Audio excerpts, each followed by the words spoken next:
Hey, what's up everyone? Welcome to a very special edition of Vinyl Thoughts.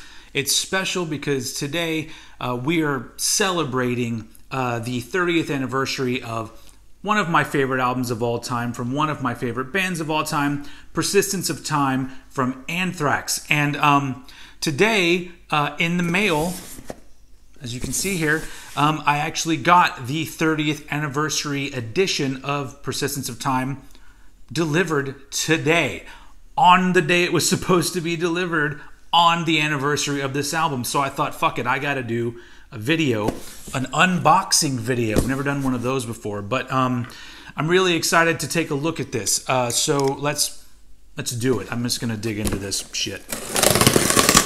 All right, folks. I know you can't really see, but there you go. It's a box, not a lot going on. Okay. All right. Is there something in here?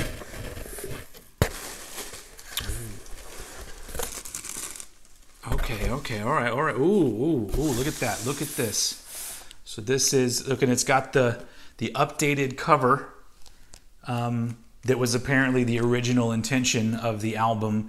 The original album cover, we can put that right here, looked like the clocks were like falling from the sky and slamming into the ground. And this one, there's just a couple clocks in the sky, and then this one is melting, you know, like a Salvador Dali kind of thing.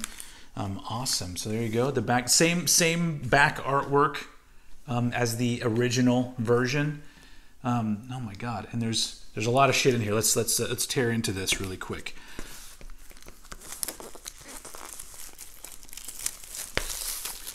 All right, so I have a gripe right out of the gate. So the actual cover is really flimsy cardboard kind of material, and look, it's all bent there. It's bent there. Look at that. To be completely honest, I haven't gotten anything from Anthrax over the past few years that wasn't bent. It always had a dinged corner or something. I guess it's just one of the things that with modern vinyl, nobody gives a shit anymore. So, but anyway, it's still pretty cool, even though it's dinged up. Oh, shit. Okay, so you open it up.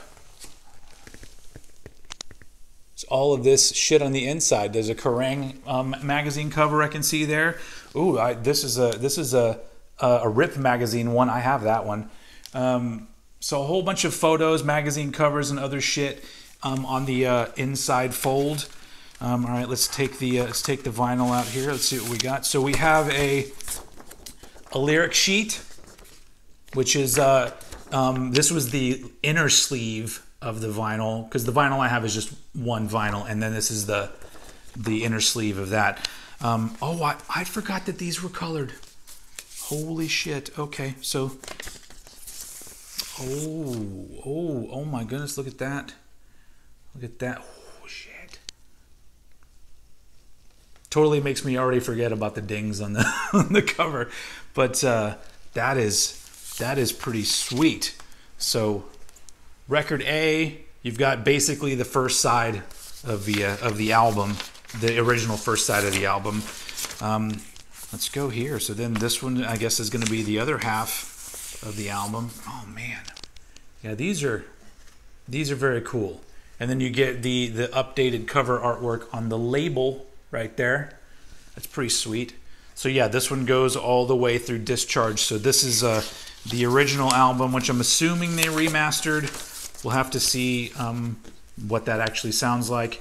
But there's more. There's more in here, folks. Look. There's more things. Is there another? There's nothing else in there. Okay. So these all seem to be similar colors. All right, yeah. So it's the orange and black, what would you call that? It's like a, I don't know what it's called, melding of some sort. So this one, Keep It in the Family, Rehearsal Room, Scott Guide vocal, okay, and then Blood Rehearsal Room. So like pre-production kind of stuff. In My World pre-production, Hatred, Rehearsal Room, Discharge, Charlie's Riff Tape, Rehearsal Room. Oh, I'm assuming that that would be really cool if they compiled different versions of the building of the song together. This is what I'm interested in listening to, folks. Okay, let's look at the last one here. Last record. It's 4. You get 4. This was around $45, I think, which for what you get, it's pretty cool. So there you go. Once again, same sort of thing going on, just a little bit different. So this is Intro to Reality, Pre-Production, Belly of the Beast, Gridlock Tracking. Maybe it's like just a different mix of it. One Man Stands, Pre-Production, and Time, Pre-Production, Scott Guide Vocal. So yeah, so a lot of like different takes of stuff. So no B-sides, which I have all the B-sides that would have come out around that time. So that's interesting that they didn't include any B-sides on here, because on the State of Euphoria one, they did include some B-sides. But these are all just... oh, wait, no, they did. Okay, so on side D, which I completely didn't look at, it has I'm the Man, the illest version ever, which I believe is a live version. Time, live at the Palace of Auburn Hills, and then Got the Time, pre-production. Okay, that's another pre-production thing. So there are some B-sides that aren't on here, but it's a lot of shit, and you know, you got a lot of things to look at. But that's it. That is the entire package of this 30th anniversary of Persistence of Time. The next step is going and listening to this shit. So let's do that.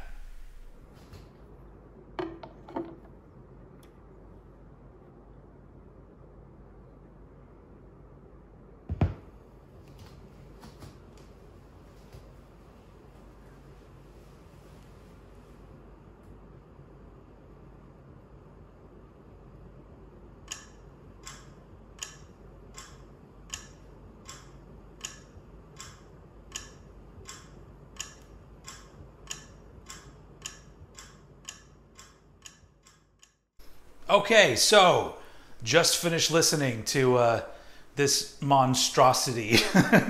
There's a lot in it.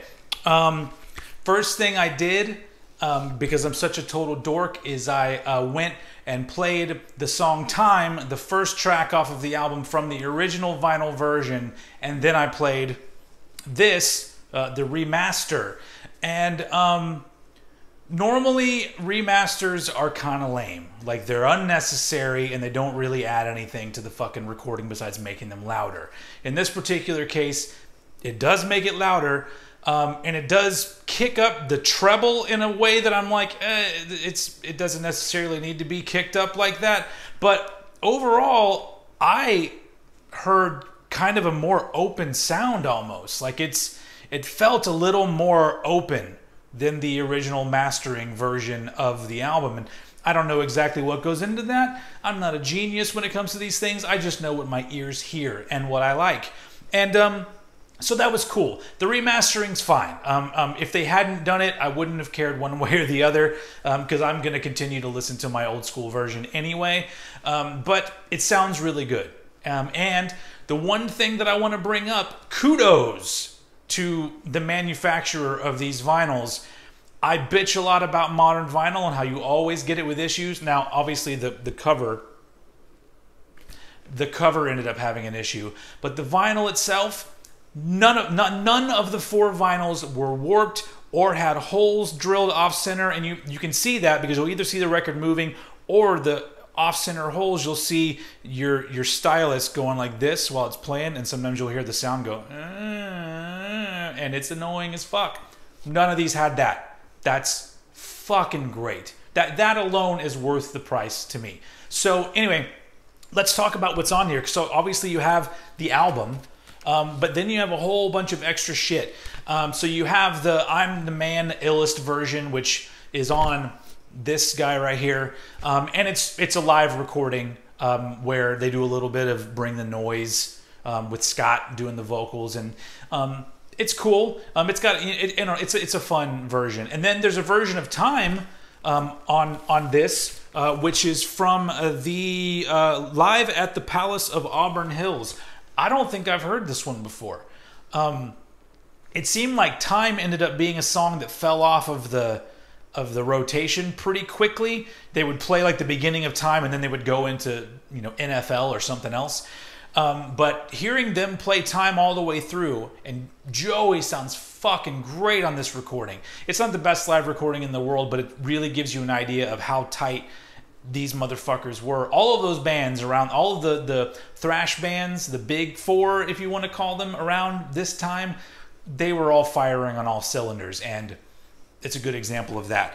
And then after that, you just have a whole bunch of pre-production. So pre-production is like a demo. You get to hear demo versions of some of the tracks, and those are cool because it strips away all the extra stuff from production. And so you get to hear the instruments just playing as they are. And for those of you who are already fans, I don't need to tell you this, but you really start to fucking hear, like, man, they were a fucking tight band. And they all were incredible players. And it comes across in the demo, so it's cool to hear those. And then you'll also get Scott's guide vocal tracks. Sometimes the tracks will be split up to where it's part of it is like a rehearsal, parts a demo, parts Scott's guide vocal. And so for those of you who don't know, Scott Ian writes a lot, if not all, of the vocals, the lyrics. And he has, I guess, rough vocal ideas. And so it's kind of interesting. You get to hear these early versions where Scott is singing the songs that you would hear Joey sing. Not as well. Sorry, Scott. I mean, you already knew that. But it's interesting to hear his sort of cadence and the parts of it that Joey would later kind of take and make his own. And occasionally you'll get a lyric that's slightly different, like in Keep It in the Family.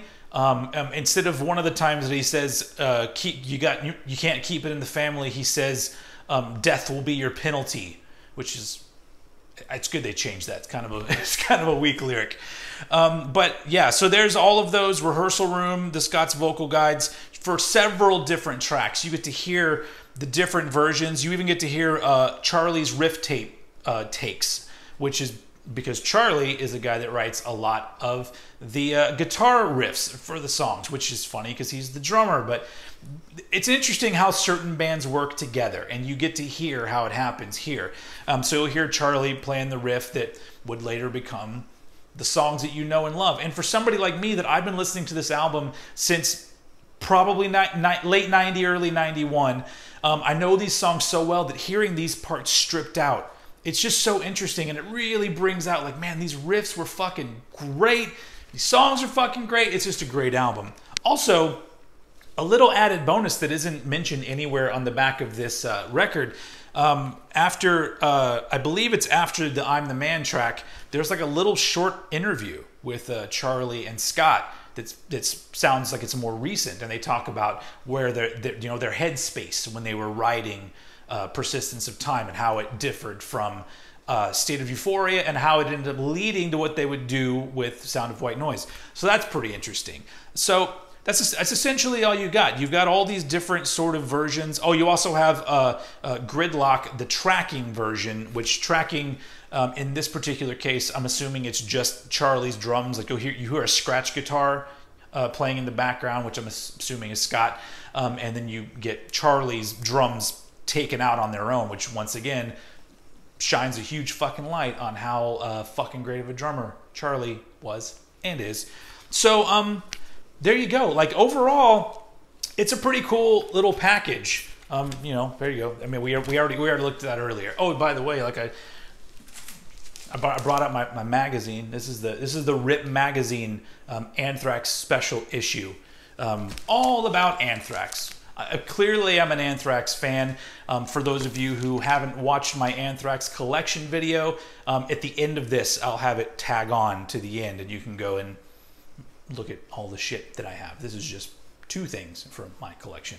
But yeah, so the 30th anniversary of Persistence of Time, it's pretty great. They could have added a couple extra things on it and maybe just chosen some songs to have the demo or rough versions of them, but overall it's mostly shit that I didn't have before.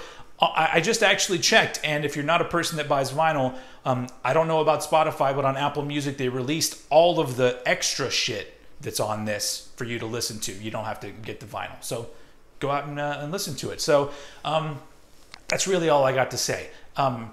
It's awesome. I'm gonna buy anything Anthrax puts out because they fucking rule. And this is great. Another great anniversary collection. Couple years. What do we get? How many years now? We'll have 3 years, and then we get the Sound of White Noise special edition. I'm ready for that. All right. Thank you guys for watching. Go listen to Anthrax. I'll see you all again very soon. Bye.